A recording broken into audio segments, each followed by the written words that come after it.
sometimes in this quest towards helping clients be more self-observing, I suggest they keep something like this, which is a mood chart, where they fill it in every day and they assess how their mood is and what environmental factors are playing into their mood.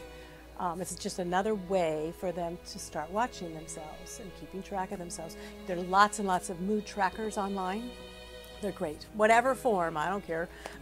Helping clients find a way to start observing and noticing. It's a system for gathering data, right? And that's really what I want to help my clients do, is be scientific, to observe what's going on, to run hypotheses, do some testing, try some experiments, and then gather more data and see what works. One of the things on the mood chart is the menstrual cycle for women.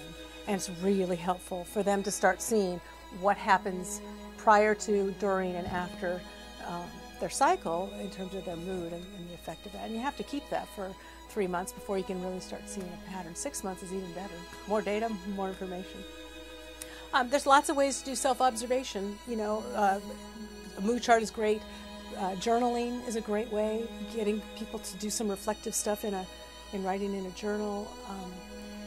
Doing mindfulness practices, like a meditation practice where you're just watching your thoughts, that's also a very helpful way of getting self-observing or objective towards self. And any strategy that clients are familiar with, that they already use, I'll try and integrate that into this idea that it's really valuable that you start watching how you're living your life and whether you're liking how you're living your life.